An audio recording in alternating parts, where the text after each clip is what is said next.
Anjana-shalakaya Chakshurunmilitam yena tasmai Shri Guruve Namaha. Shri Chaitanya Manobishtam Stapitam yena bhutale Swayam Rupa Kadamayam Dadati Swapadantikam Vandeham Shri Guru Shri Yuta Padkamalam Shri Gurum Vaishnavamsha Shri Rupam Sagrajatam Sahagana Raghunatham Tam Sajivam Sadvaitam Savadutam Parijana Sahitam Krishna Chaitanya Devam Shri Radha Krishna Padan Sahagana Lalita Shri Vishakam Nama Om Vishnu Padaya Krishna Prishtaya Bhutale Srimate Bhakti Vedanta Swaminiti Namine Namaste Saraswate Deve Gauravani Pracharine Nirvishesha Shunyavadi Paschatya Desha Tarine He Krishna Karuna Sindhu Deenabandhu Jagatpate Gopesha Gopika Kanta Radha Kanta Namastute Tapta Kanchana Gaurangi Radhe Vrindavaneshwari Rishabhanu Sute Devi Pranamami Hari Priye Vancha Kalpatarubhyasya Kripa Sindhubhya evacha Patitanam Pavanebhyo Vaishnavebhyo Namo Namah. Jai Shri Krishna Chaitanya Prabhu Nityananda Shri Advaita Gadadhar Shrivasadi Gaura Bhakta Vrinda Hare Krishna Krishna Krishna Hare Hare Hare Rama Rama Rama Hare Hare. Hare Krishna. So welcome to the Manah Siksa series. Every Friday, Saturday and Sunday morning we are discussing verse 1, the commentary of His Holiness Bhakti-Vigyan Goswami Maharaj. And I would just like to recap where we are now so that we can continue our discussion, because this is a long discussion. So it's almost now, today I guess is the 15th class, and in that the first 6 classes were only introduction, and then we discussed Bhaktivinoda Thakur's commentary in 1 class, that is the 7th class, and then 5 classes we spent on Shivram Swami's commentary, and this is the 4th class on Bhakti-Vigyan Goswami Maharaj commentary. So we need to get a complete understanding of what is happening in the thought flow of Maharaj commentary. So yesterday we saw the recap that we have to develop raga, attachment to Vraj Radha Krishna. And there are 2 paths. The path taught by Mahaprabhu to Sarup Damodar to Vakreshwar Pandit, Vakreshwar to Gopal Guru Goswami to Dhyan Chandra Goswami, which is called either Bhairanga Panta, where the attachment to Radha and Krishna is developed through meditation while doing deity worship. It's called as the external path or the exoteric path. And then the Manah Siksha path given by Sarup Damodar to Raghunath Das Goswami, which is called as the internal path. And in this context, we saw Maharaj gives a prelude that he takes a very humble position. Raghunath Das Goswami is saying, my dear mind, give up pride and develop attachment to these 8 things. And then Maharaj discusses addressing the mind. So yesterday we completed the discussion on the whole theme of addressing the mind, which was a long discussion from paragraphs 17 to 43. I'll have to recap what we discussed regarding addressing the mind, these different concepts, so that we can get further discussion, which is the next theme, giving up pride. So Raghunath Das Goswami addresses his mind, Swanta Brahata. He addresses because in the conditioned stage, the soul delegates the functions of our personality. Our personality means our spiritual personality to the mind, and the soul is sleeping. We have delegated everything to the mind. We have given power of autonomy to the mind. And that is why we just act based on the impressions of the mind. Whatever personality we have, it is because of our personality of our conditioning. And that is why Raghunath Das Goswami is addressing the mind with sweet words, sweet language. Chatubi yachet. He's flattering the mind. And why is he flattering the mind? Because if you try to control the mind by force, by coercion, then the mind will revolt. And we discussed the analogy of the chariot, how the chariot-driven driver itself is thrown out from the chariot. So that's why Raghunath Das Goswami uses this strategy to address the mind. And then we discussed he's addressing the mind with Chatubi Ache, so that he wants, you're addressing with such a sweet language. What do you want? Please reform yourself, my dear mind, with these sweet words he's saying. And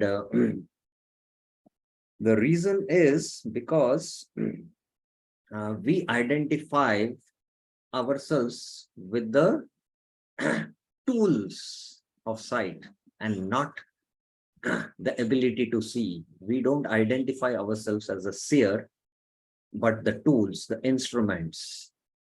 So this concept to be discussed in the last to last class, the Patanjali Yoga Sutras, how the drishta is the soul, but the eyes, the sense of sight, is through which we see. The soul sees through the eyes, but when the eyes see something, but the eyes get attracted, but the soul has nothing to do with it.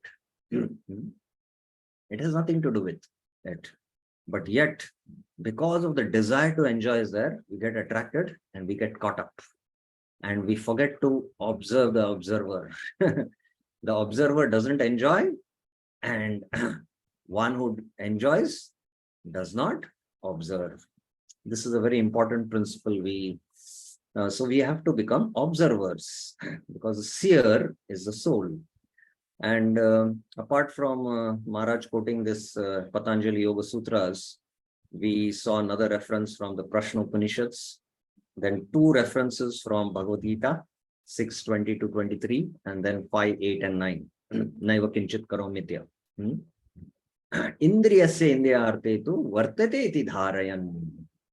Krishna is saying. So this was one important concept of how to deal with the mind. And then we discussed how it is difficult to detach ourselves and look from an outward eye because of these two energies working, the Avarnatmik Shakti and the Prakshepatmika. Avarnatmika we identify with the body and the senses. Prakshepatmika, and the Avarnatmika covers and gives us a feeling of happiness. And that's why we get caught. And yesterday, another example we gave of watching a movie in the movie theater. The person goes to watch because he wants to identify himself with that hero. He wants to enjoy like that hero. So when he goes inside the movie theater, the lights are shut.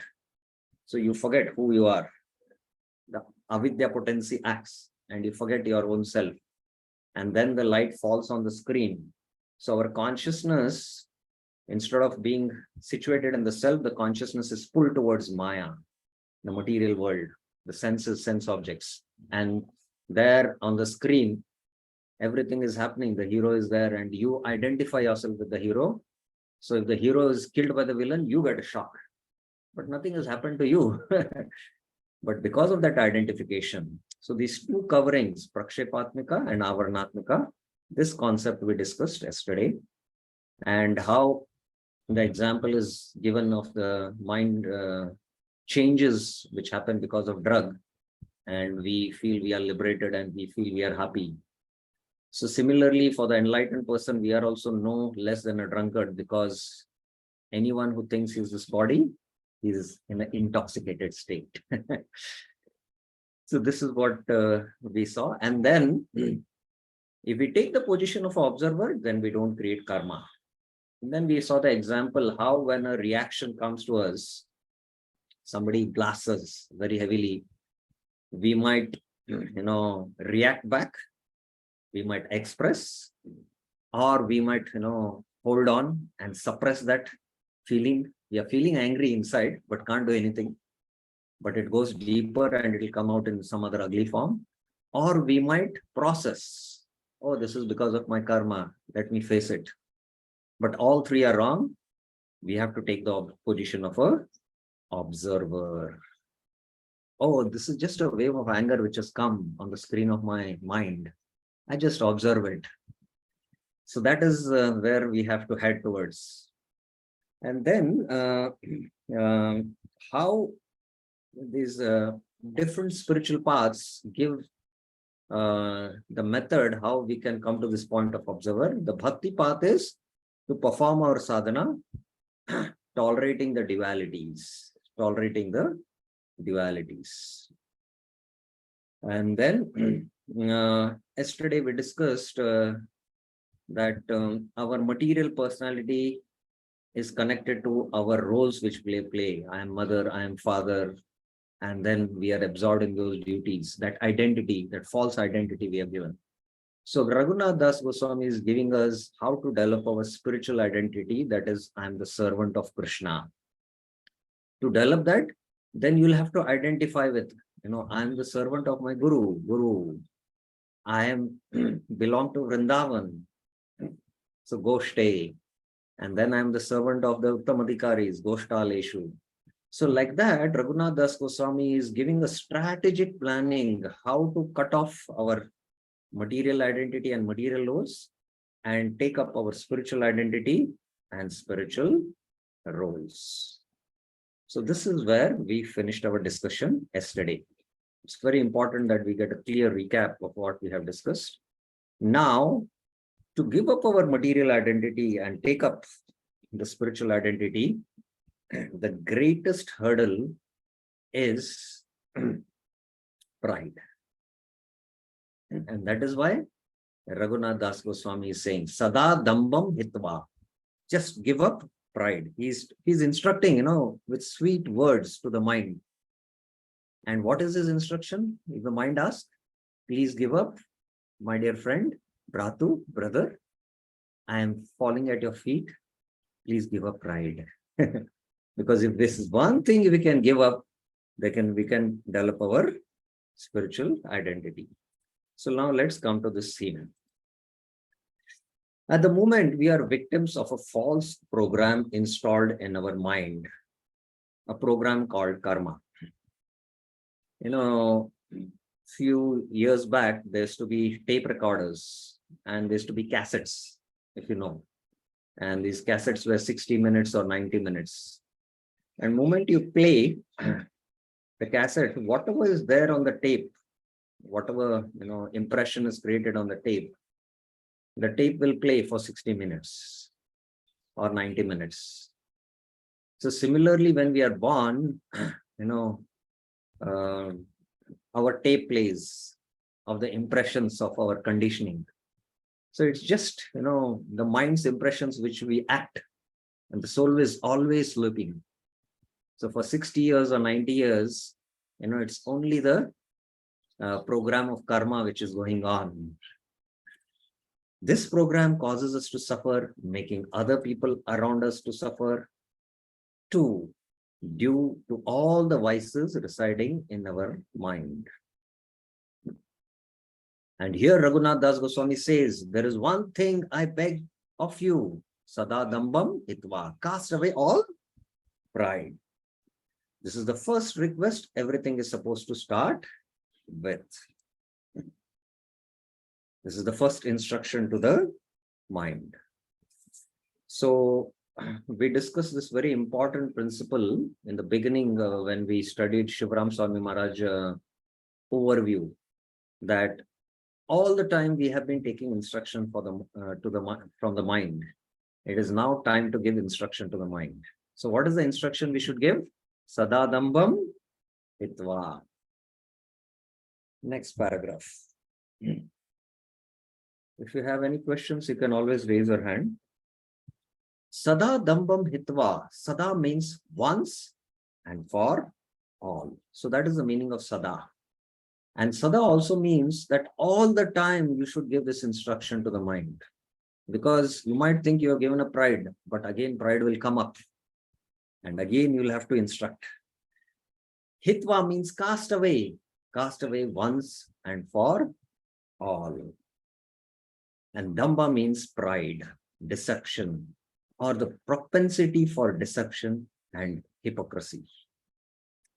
So this is what is pride. Bhaktivinoda Thakur goes on to analyze and explain the anatomy of damba, the anatomy of what we should initially give up. To put it simple, damba is both false ego and the propensity for deception, and not just deception, but self-deception. Mark this. So if you remember, when we were discussing Shivram Swami Maharaj commentary, I mentioned how the false ego, we know the 6 enemies which reside in our heart, or the mind, you can say. That is lust, anger, greed, illusion, pride, envy. And these are all the manifestations of the false ego only. So when you're proud, the ego is saying, I am great. And this is positive pride. There can be a negative pride. When you go into depression, you hammer yourself. So you're beating your false ego that time by causing injury to yourself when you go into depression. But when you're positively proud, I'm great. So you're patting your false ego. So sometimes you're patting your false ego, sometimes you're beating your false ego, but it is all destroying yourself. Both the ways you're destroying. So it's self-deception.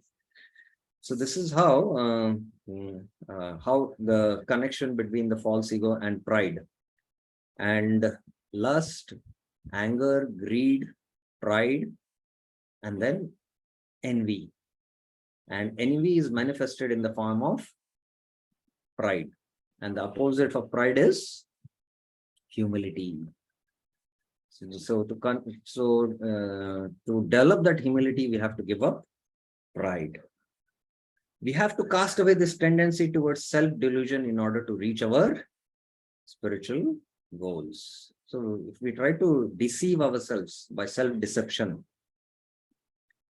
in the olden times, I was told by my friend that how, he as a child is to always, his mother is to monitor that whether my son is studying, and to always have the book in front of him studying with the book open. But inside that book, he had another book, the cartoon book. And the mother thought that, my son is studying. So he thought that he's deceiving the mother, but he was deceiving himself. So this is self-deception.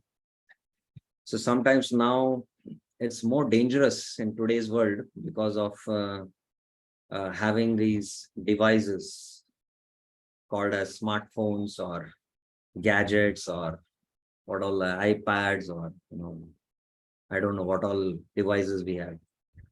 So you might give it to the children thinking that they'll use it for constructive purpose, but device, these are called as devices.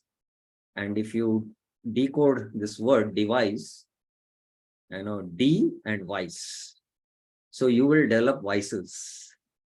All the vices you will develop by these devices. So The child, instead of watching a cartoon, you might watch some other obscene scenes and cause self-destruction to himself.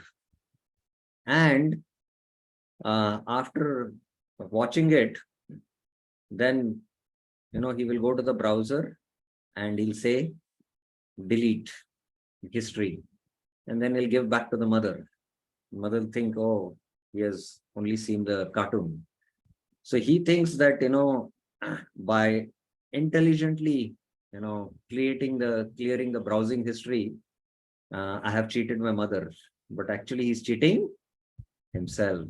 So this is self-deception. This is how the intelligence acts against the soul.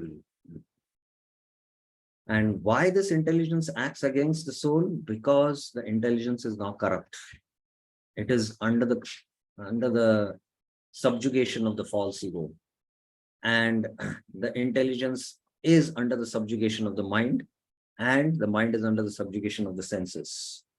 So this is Damba. This is self-deception. Maharaj now gives a very simple example to explain this. For Christians, the mind plays the role of a devil. What we call the mind, they call the devil. So various metaphors are given because the subtle workings of the mind and intelligence are very difficult to understand. But by metaphors, you can understand it and you can practically apply in your life. So we should try to study these metaphors.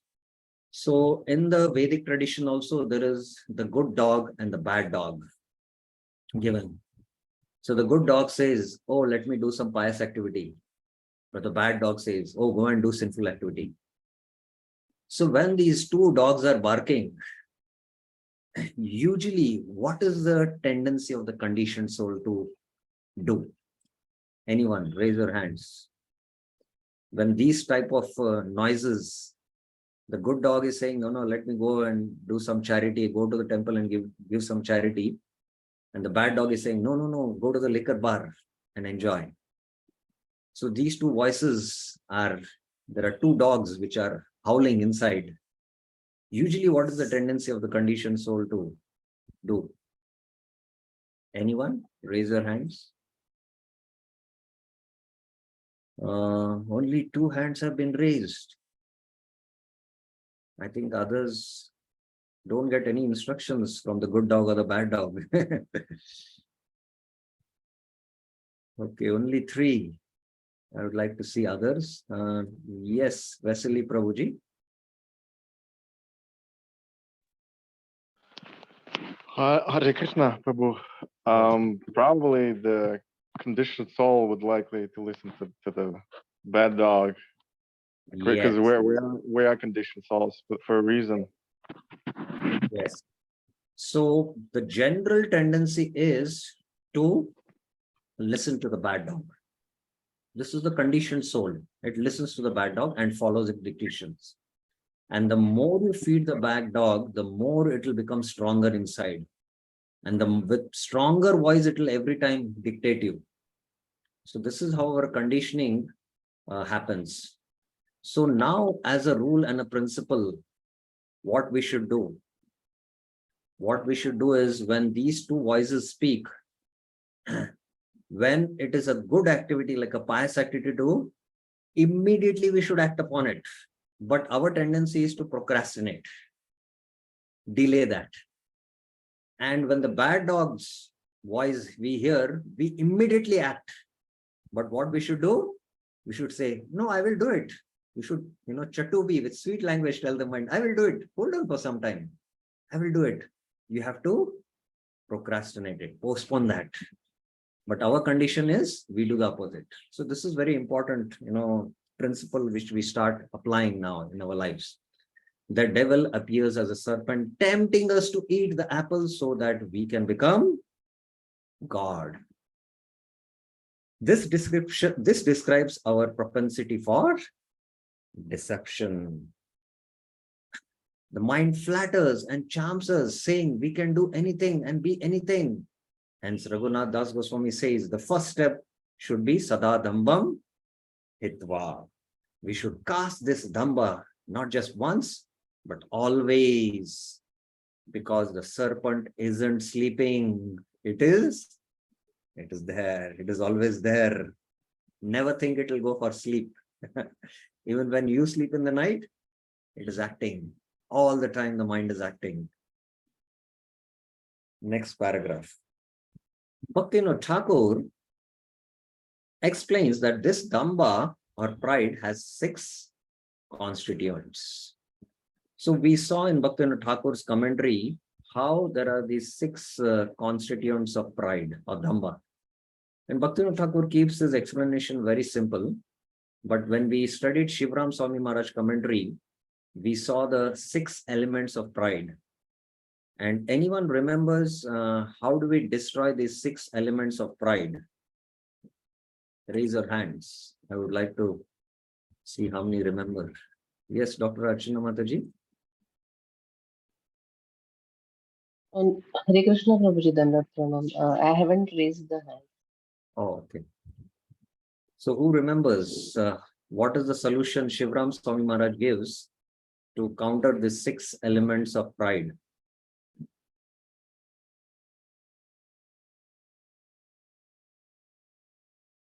Yes, Prabhuji. Chant Hare Krishna, the Yuga Dharma. Yes, that is true. But Shivram Swami Maharaj specifically gives solutions there. If you have attended that class, you will definitely know it. Meenakshi Mataji, yes? Yes. Hare Krishna Prabhuji. I think we have to read Krishna book.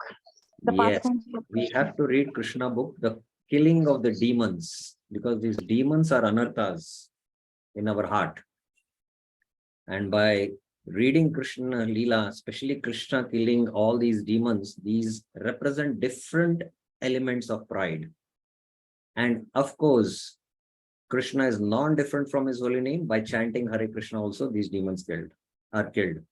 And there are some demons which Balram kills, which is the Guru, will destroy those anarthas. So Bhaktivinoda Thakur is giving these 6 constituents of pride. Now, Bhaktivedanta Goswami Maharaj discusses from a different angle this. He continues, first, it's Maya or illusion. So this is one constituent of pride. We are apt to be illusioned. As the famous Russian poet Pushkin said, "Oh, it takes little to assure me. I am so willingly deceived." So, this statement has to be understood. Somebody little allures us and we fall trap to it. Yes. A little bit allurement, take this, have it, although we don't know whether it is good for us or no. We get. So similarly, inside us is the mind voice, which will, it will tell, don't worry, nobody will see what you're doing. Carry on, do it. And we get deceived. Then Bhaktivinoda Thakur says, Chala, the tendency to deceive. Not everyone allows the cheating tendency to manifest itself externally, but everyone should know that we all have this propensity to cheat. Then there is kapatata, which means hypocrisy or pretense, when we are trying to pretend to be something or someone. So Prabhupada in the Chaitanya Charitamrita gives a very wonderful example of hypocrisy. He says, on a fasting day, you go inside the water and these short grass straw there, and you're fasting even without water, but you go inside the water and you hold this straw, and through the straw inside you sit and drink water and pretend as though you are fasting. So this is heights of hypocrisy, he says. So hypocrisy is there. You show yourself as someone in front of the eyes of others, in front of your teachers, in front of your spiritual master, in front of the public. But inside, you know what you are, but you show yourself something else. And then avidya. Avidya is another element of pride. The fifth is putinati, dishonesty. Putinati is called as duplicity. And the opposite of duplicity is what? What is the opposite of duplicity? Yes, Prabhuji.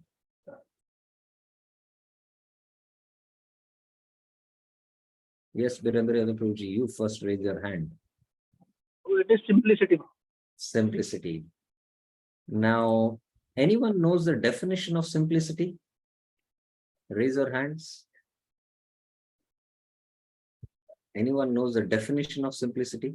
Maharaj will bring out that, but not in this purport, but further somewhere, I think in the 6th verse he brings out. Anyone knows the definition of simplicity? Now it is given in the Subhashita.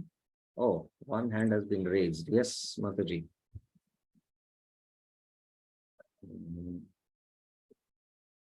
Yes, Sunita Mataji. Hare Krishna, Prabhuji, Dandavat Pranam. Prabhuji, I cannot define, but I can try. It's not a definition. I would just like to give one word for it. Simplicity means straightforwardness. Yes, exactly. Straightforwardness. Now, this straightforwardness, how, what all has to be straightforward, is very nicely explained in the Niti Shastras. So simplicity, he says, is to speak what you think. Please mark the statement. Speak what you think. And to act as you speak. To act as you speak. So let's try to understand the statement. To speak what you think. In my mind, I'm thinking, oh, this devotee is such a nice devotee. And you speak. Because in your mind, you're thinking, he's a nice devotee. And you speak. This is straightforwardness. But if you tell in front of someone, oh, you're such a nice devotee, but in your mind, you're thinking, oh, he's not a nice devotee. That means your words and your speech are not in line. And then you say, oh, I want to do this service. But you speak only. But you never do those actions. You don't do that service. But you only speak for the heck of speaking. But you don't do those actions. To act, to speak, and to act according to your speech. That is straightforwardness. So all have to be in straight line. You say that I will do this service, but you say it only in your lips, in your words, but not in your actions. So it's easy to speak the philosophy, but it is very, very difficult to live the philosophy. So that's why not to speak of living the philosophy, even what you are speaking for yourself to think for yourself is also difficult. Prachara, vichara, and then achar.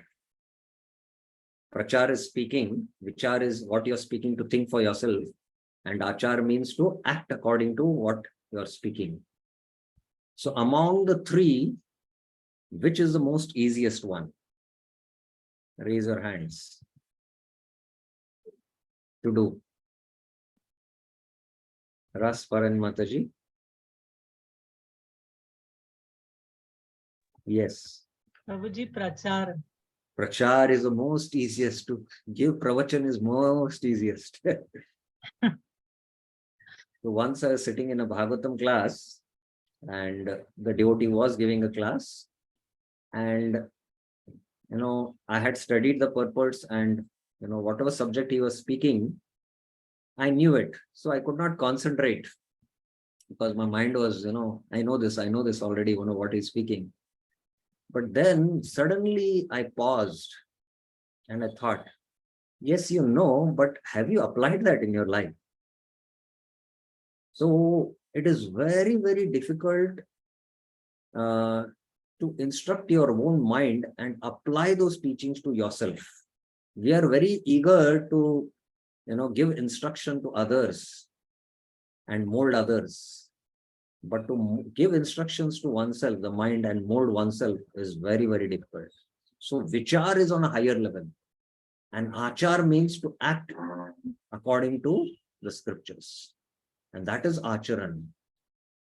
So duplicity means, you speak something, but you think something else. You speak, but you don't act according to it. That is duplicity. Simplicity means your actions, your thoughts, your speech are in straight line. That is simplicity. Beautiful definition. And as you mentioned, straightforwardness, yes, Prabhupada explains that definition, in the Bhagavad Gita. Kutinati. And the sixth and the last is depravity or corruptness. Corruptive. We are very corruptive. The mind is the biggest corrupter. We speak about corruption in the outside world, but why there is corruption? Because the mind is corrupt. So if we, remove the corruption in the mind, then automatically the corruption also will stop. So we should not think of stopping corruption outside, but corruption inside. That's more important. So these are the 6 elements. Next paragraph. We have this damba, pride, and sometimes we even take up spiritual practice for the sake of becoming famous. We study the scriptures and quote them to serve our own purposes. So one very close friend is a very wonderful preacher who's preaching all over the world. So he was telling me in a lecture also, and he was also telling me to admit this also is very important. So he was telling me that many years back when he was giving a Bhagavatam class, and he had prepared for the class and he had relished preparing the class. And while giving the class also, he was relishing. And the devotees also relished. And the devotees came and told him, oh, what a wonderful class. They liked it. They appreciated. And the next time when he had to give the Bhagavatam class, so he was preparing for the class, but this time he was preparing that if I speak this verse, if I quote this verse, maybe, they will appreciate me more. So with this intention, he was preparing the class. And his whole class preparation went on like that. And then he delivered the class. And he was expecting that somebody will come and appreciate. Nobody came and appreciated. And neither he was feeling happy about it while preparing, nor while delivering class. So then he understood, oh, I was trying to serve my own purpose. So, damba, this is how damba can, cheat us. That process is what is going on in our minds. So Raghunath Das Goswami says, if you want to have a taste for spiritual life, you should first of all dispose this propensity towards deception. So that preacher was not able to himself relish Krishna Katha, nor the audience were relished. They did not appreciate. And he could understand there is something wrong. And he was very introspective and immediately he detected it and he started working on it. Don't let your mind deceive you. Paragraph 49. Srila Prabhupada called his translation and commentary of the Bhagavad Gita as it is. And this term has a deep philosophical meaning. Just see Prabhupada titled his Bhagavad Gita as it is. And, Do you know, after Prabhupada wrote Bhagavad Gita as it is, which became famous all over the world, and only after reading Srila Prabhupada's Bhagavad Gita, many people all over the world started becoming devotees of Krishna. Before Prabhupada wrote Bhagavad Gita as it is, before that there were 500 different commentaries by scholars, swamis, gurus, professors, but none could transform anyone into a devotee. And after Prabhupada wrote Bhagavad Gita as it is, it became famous. And because that became famous, other scholars, in order to also become famous, they wrote something as Bhagavad Gita as it was. There is another title called as Bhagavad Gita as it was. Now, the purpose for writing is to show how, I should become famous by writing this, just like Srila Prabhupada became famous by writing Bhagavad Gita as it was. So there is one commentary called as the Bhagavad Gita as it was. And then there is another commentary. Oh, there are not 700 verses in the Bhagavad Gita. There are only 70 verses. So like that, people have these intentions and purposes. But Prabhupada titled it as Bhagavad Gita as it is. It means we are not trying to interpret the scriptures the way we want to please or benefit ourselves. So that Bhagavad Gita as it was done so that he can benefit himself by becoming famous as Prabhupada, because Prabhupada became famous by writing Bhagavad Gita as it is. We take it as it is. Honesty is the first rule in order to remove this tendency to deceive. Honesty means simplicity. We have to be honest to others, but we have to be honest to oneself. Now Maharaj gives an example for this. There was a Muslim living a dissipated life, carousing, drinking, eating, and indulging himself. Carousing means doing all merrymaking. A religious leader, mullah, approaching him, saying, "My dear son, don't you know the Quran says that one shouldn't do this because one is going to destroy one's eternal soul? You're carousing, drinking, and corrupting people. How come, mullah, that you don't know the Quran? It says, eat, drink, and have a good time." So this drunkard is telling the mullah, "My son, there is more to that line. Eat, drink, have a good time, and you will destroy yourself." The debauchee replied, "Holy father, no one can follow the scriptures meticulously. I prefer following the first line of the verse. It says, eat, drink, and have fun." So we interpret the scripture to suit our purpose. That is interpretation. The first thing we should understand that the enemy is within us. And it is already always ready to deceive us and justify its action to us. So this drunkard was justifying his actions. It tells we are the best, and it is finding fault with others, saying the fault lies with others, not us. Now Maharaj gives an example for this. Very interesting example. Next paragraph. One woman who had just joined the Krishna consciousness said that she loved Bhagavad Gita, particularly chapter 16, because it describes that there are only two types of people, the demons and the devotees, Daiva and Asur. And the 16th chapter is called as Daiva Asur Sampad Vibhaga Yoga. She said she realized that she was a devotee and the rest are demons. This was her realization. Now, after reading Bhagavad Gita, especially the 16th chapter, what should be our reflection? Raise your hands. What should be our reflection? This was this devotee's understanding that I am a devotee and the rest are demons. So what should be our reflection? 3 hands have been raised. Okay. Sunita Mataji.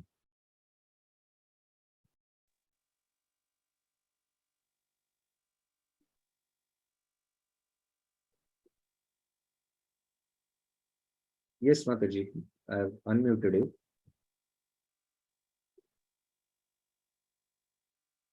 Hare Krishna. Hari Bol. Okay, some problem with the audio. Rasparan Mataji.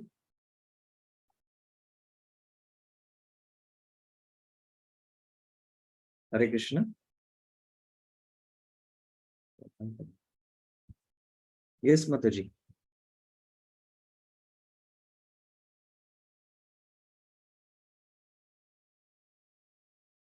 Yes, Sunita Mataji.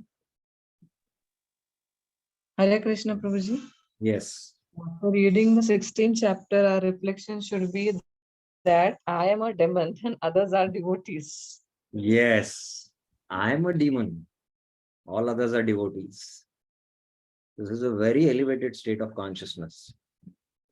But usually, demons don't read the Bhagavad Gita. Demons don't read the Bhagavad Gita. It's only those who are devotees read the Bhagavad Gita. And these demonic propensities are within us. And Krishna is telling us to kill the demons within. So Bhagavad Gita is meant for devotees. It is not meant for demons. Demons will never become devotees. So if you're coming to this conclusion that I'm a devotee and others are demons, that means it is an exhibition of pride. So when I was studying Bhakti Shastri, 16th chapter, the teacher told that one of the book distributors, while distributing books, Bhagavad Gita, he was saying, see this 16th chapter to someone. In this 16th chapter, you will find me and you will find yourself there. So indirectly he was saying that I am the devotee, which is mentioned in the first few verses of the 16th chapter, and the demon, which is mentioned, it is you. So this was his preaching. That is heights of arrogance, if you see, heights of pride. So this pride is, this demon is residing within us. So this was her realization. Srila Prabhupada called the mind the best lawyer. Next paragraph. And what is the lawyer paid for? The best lawyer is the one who can lie convincingly. He is going to win. So lawyers are called as liars. Lawyers are liars. And that is their profession. Within us, there is the best of the lawyers working for free. Who is it? Our mind. Always lying. You're always right. You can't be at fault.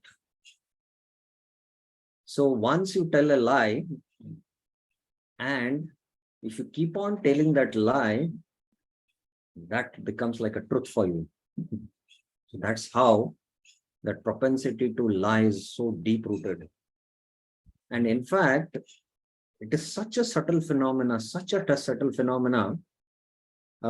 in fact, during investigations, especially these investigation agencies, they, when they are, trying to investigate the truth, when they are taking evidence of a person, when he's speaking, there are lie detectors. You know what these lie detectors do? That, when he's speaking, if he is telling a lie, he's conscious that he's telling the lie. And because he's conscious, conscience is killing him within while speaking that. So his tone, his sense, which is coming from the soul, the voice, and ultimately it is coming in the speech from the mouth, it goes down little. And these lie detectors can sense that. And that's why when he speaks, oh, he's not speaking the truth. These lie detectors can detect it. So what you're in essence doing when you're speaking lies, you're degrading your consciousness, you're degrading the soul. So this is how subtle this phenomena of lying is. So that's why we should be very, very, very honest. When two devotees were having a altercation means, quarrel. In an attempt to pacify them, I said one of you may be at fault, but the other party could also be wrong. This is what Maharaj said. Two people were quarreling on who is wrong. So he said, one must be at fault, but the other party could also be wrong. That's what Maharaj took a stand. And one of the devotees replied, I am not sure about him, but as far as I am concerned, I am 100% confident that I am always right. So when you say this, who is convincing you this? It is our mind. Thinking always right, yourself right, is the foundation of pride. I'm always right. Raghunath Das Goswami says, until we cast away this dhamba manifesting itself through this deception, we will never be able to understand or progress on spiritual path. Please mark this statement. We will never be able to progress on the spiritual path.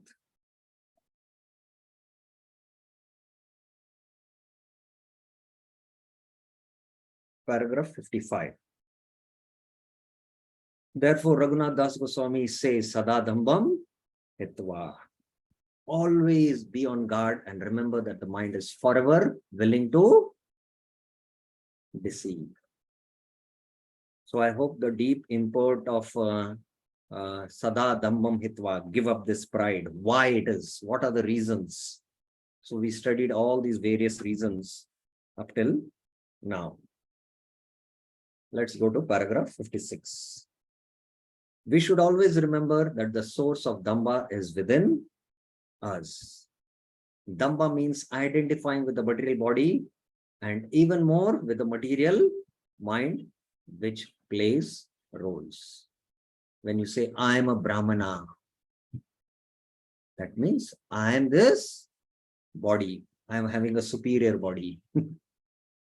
So you identify based on your Swabhava. The Swabhava is part of your subtle body. Sattvaguna, you're in Sattvaguna, Brahmana. But who am I? I'm a spirit soul. So this is how Damba can reside. We all have a split personality. In the spiritual world, there's no difference between the soul, its mind, its feelings. Here, though, there is a difference. Sometimes people start doubting whether they feel something or not. And who feels it? Is it the mind or myself? Is it the mind or the soul? During a kirtan, we experience some ecstasy, enthusiasm, and inspiration. Yes, we all have this experience, right? Then suddenly we think, is it me who is experiencing and feeling this? And it is hard for people to detach themselves from the mind. Is it me means the soul? Is it the soul which is experiencing this ecstasy and happiness? Because there is a mind. We have this split personality. It is hard to understand that we are the soul. It's very hard to understand that we are the soul. Now, Maharaj gives an example how it is very hard to understand we are the soul. Maharaj gives his own experience. I once was on a train. A man who had been drinking. In my compartment, there were 3 other drunken men sleeping and snoring. So there was nothing else for me to do but to go out into the corridor and chant japa. So this was in Maharaj's situation. One was drinking, other 3 were drunk and sleeping. The other person who couldn't sleep approached me while I was chanting and asked, "What are you Buddhists doing here?"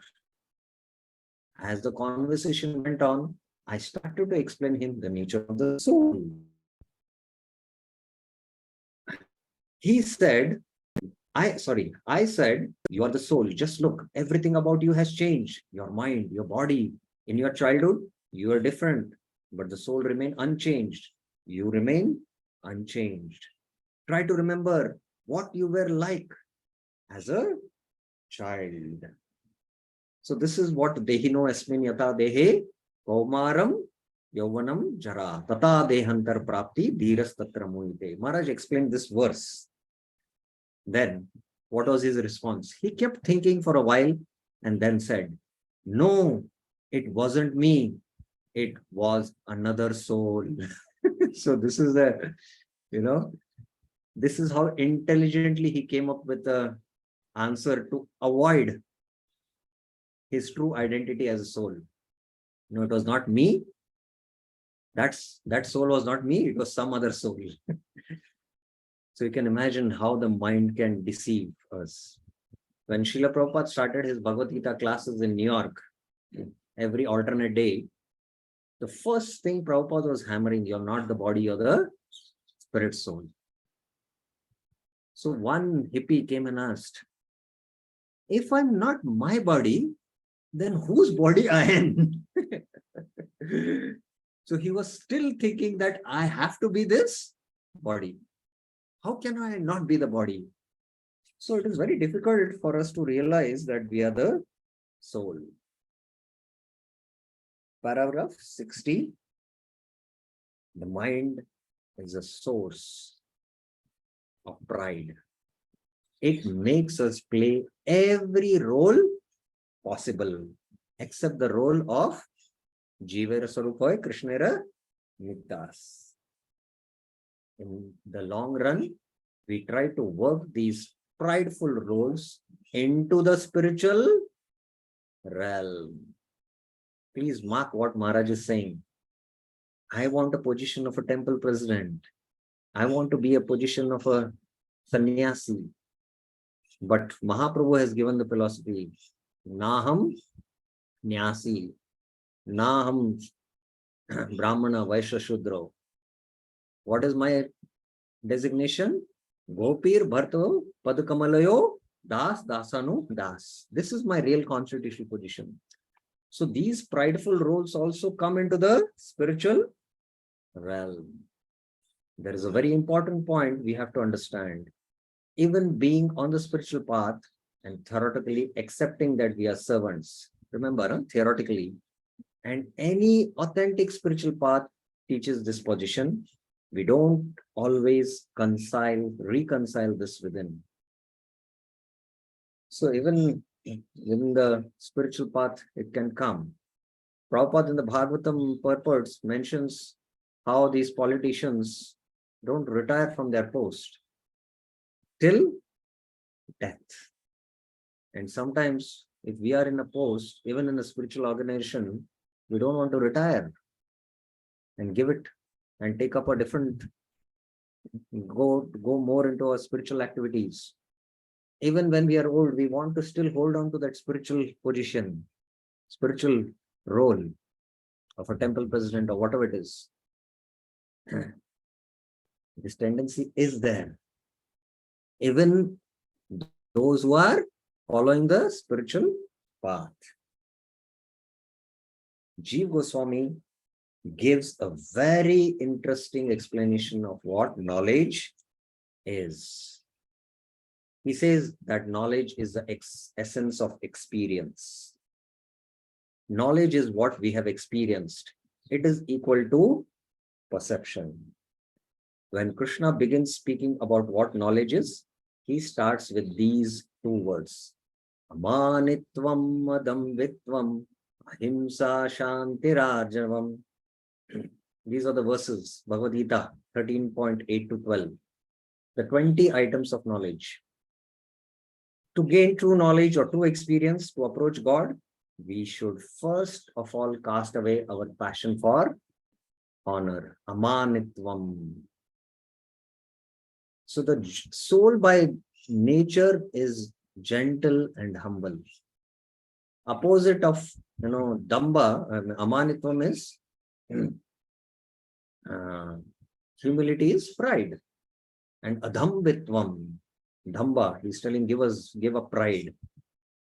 And this pride, adhambitvam, consisting of our ability to deceive and delude ourselves. There are two forms of pride that exhibit themselves on the spiritual path. At times, devotees are naturally naive. They are very innocent devotees. As a rule, they come with their hearts open and expect a miracle. Most expect something to happen during or after the chanting the Mahamantra. If they experience some miracle, they consider it as a proof of genuineness of the spiritual path. So even many neophyte devotees sometimes come in this category. However, sometimes miracles do not prove that the spiritual path is true. I meet many people, I went to this sadhu and just being in his presence, I experience, and this is spirituality. That is not spirituality. That has nothing to do with spirituality.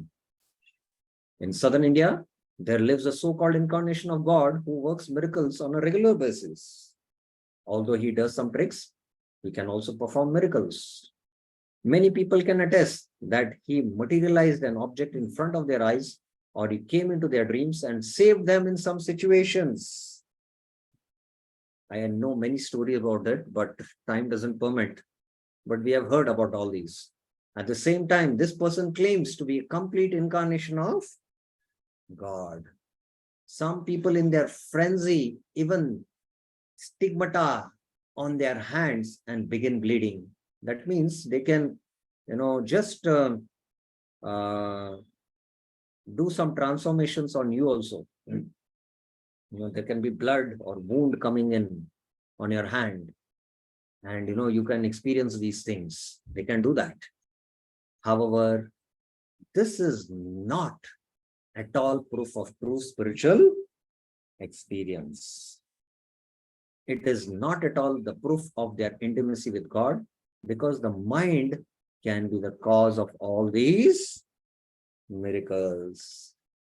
We can instill something into our own minds and it will work such wonders, making us think God must have come to me.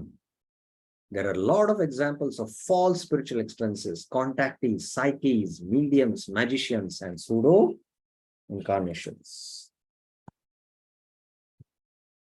So we will continue our discussion further because time is up. But on this last point, based on experience, I had this spiritual experience when I met this sadhu. This cannot be a praman that the path is, genuine. Real spiritual experience, we have to go by Guru, Sadhu, and Shastra. And Prabhupada went to the West, and many yogis and sadhus during that time also ventured into the West. And many were, doing some miracles and attracting innocent people. But Prabhupada did not do any miracle. Prabhupada was just following the path given in the Shastras. He was giving Bhagavad Gita classes, he was chanting, he was conducting Harinam, he was giving Bhagavatam classes, temple worship. Everything what he did was according to Shastra. But one reporter asked, can you do some miracles? Prabhupada said, this is my miracle, that these Westerners, these people, they have become devotees. And the reporters were not so impressed. What's that miracle? This is no big miracle. But that is actually the real miracle Prabhupada did. So we should not, sometimes get carried away by these things. I recently read one article of how a very famous Buddhist saint gave to a very famous president in Russia a cat. And, it was a mystic cat maybe. And this cat 3 times through incidents saved this president from death. And they all relate this to spirituality. But what it has to do with spirituality, even if the cat saves you from death? Will that president never die? Will he become free from birth, death, old age, disease? No. So the real process, how to become free from birth, death, old age, disease, is to take up to the path of bhakti.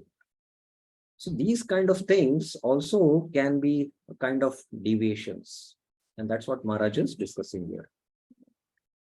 So I'll summarize what we discussed today. Raghunath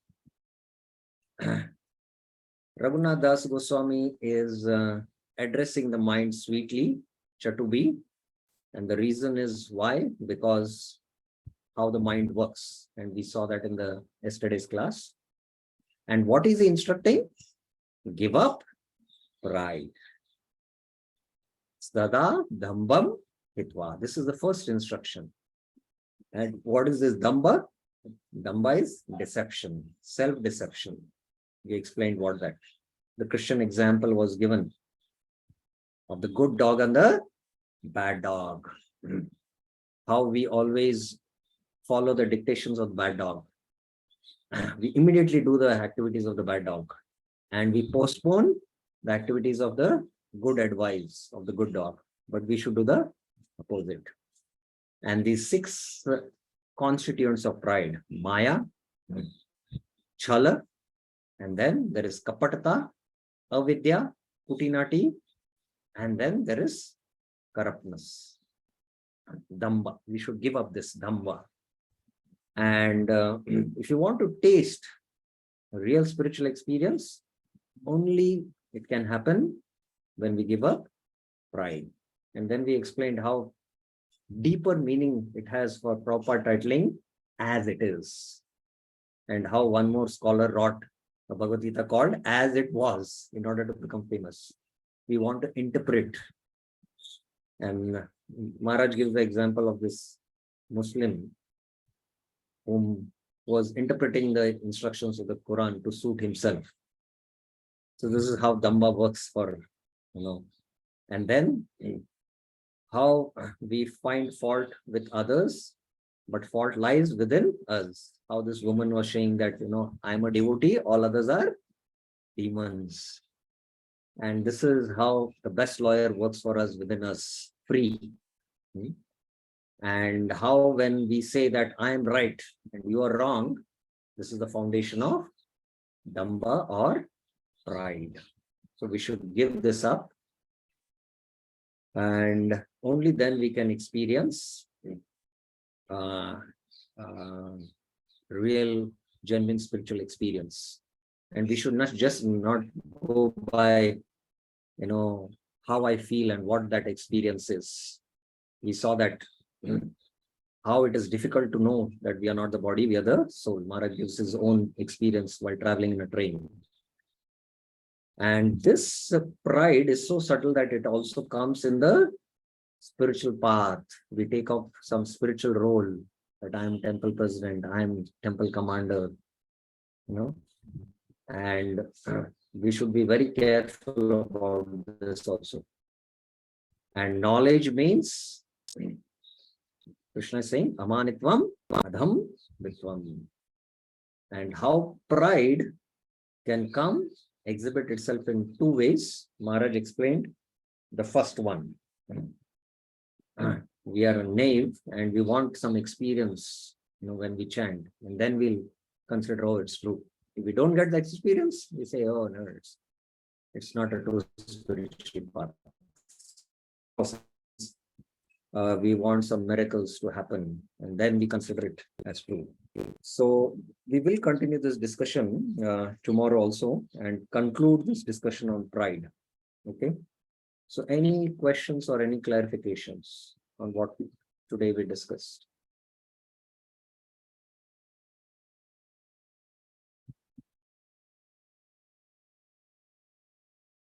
Okay, so then we will stop here. Tomorrow we will continue this theme, give up pride. And then only when we give up pride, then attachment to these 7 things will manifest. There is also attachment in the beginning, but what is holding to go deeper into that is because of the pride which resides within us. So how we can go deeper into those attachments, Maharaj is going to speak for each of these, which we will take up in the next few classes. There is one question. Yes, Abhishek Prabhuji. Hare Krishna Prabhuji, thank you for the class. Just want to know from you, is like the pride is a very subtle element. And once we are in Buddhas, I mean, definitely we are conditioned soul, and it is very difficult for us to really know that. Like as you gave the example of one devotee who told that I'm always right 100%. Being in the being a devotee and being in presence of Maharaj, and if he's not able to identify that he is proud, and so how can we as a sadhana bhaktas and trying to do, and as we're making more mistakes daily, I mean, it's like the layer of pride and false ego is always Yeah. is coming up. Yes. So I mean, just as a, how do we know? I mean, how do we, what is the barometer, or how do we, in a daily, do we write down something, or I don't know. I mean, if you can give a very practical way where we can discuss with Yes. somebody, or Yes. The first thing is that firstly, we have to understand the workings through these metaphors, which Raghunath Das Goswami is giving, and through the various commentaries our acharyas are giving. How do these really work? We have to take that knowledge, Sambandh Gyan. But even if we have that knowledge and Sambandh Gyan, still when we are in a situation, we will get cheated. Then we need to sincerely inquire from elevated devotees, be honest, admit, and then, be honest and, take instructions from them to how to work on it. Then, as you are mentioning, we need to journal, write down, because the way the mind is working and it is speaking, when you write it down and see yourself, oh, this is what my mind is saying, So, writing down helps us to work on it, and then see the exemplary examples of great sadhus, and genuinely pray so that we can do the inner transformation. So these are the different ways in which we need to do a strategy by which we can slowly deal with it. Maharaj is explaining about how his two devotees were saying that I am right. There's another example that two devotees had a huge argument and both went to Maharaj.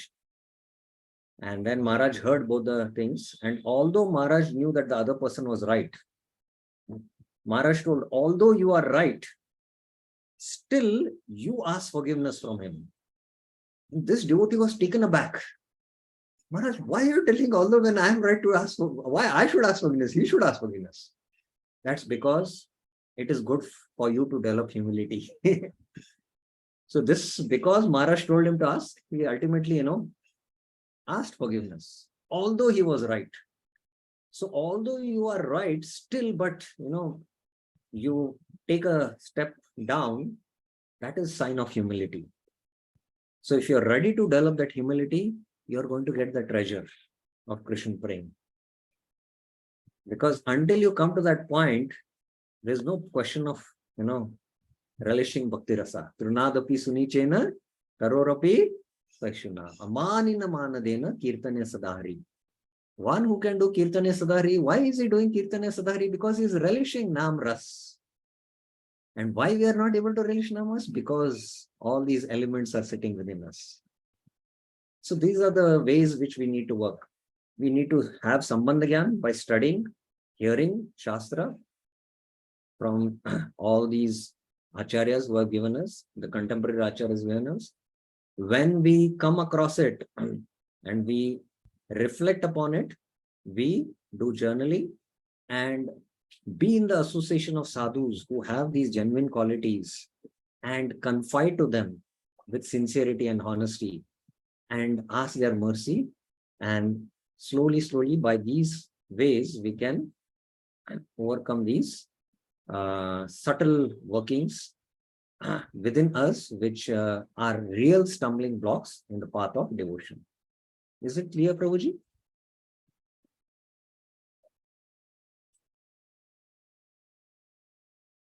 Yes, Prabhuji. Yeah, thank you very much. Yeah. Okay, so we'll stop now. We just short out of time, 15 minutes. Sorry, because I wanted to complete one particular theme. So we will continue the discussion tomorrow. Srila Prabhupada ki jai. Srila Raghunath Das Goswami ki jai. Shri Manah Shiksha ki jai. Hare Krishna.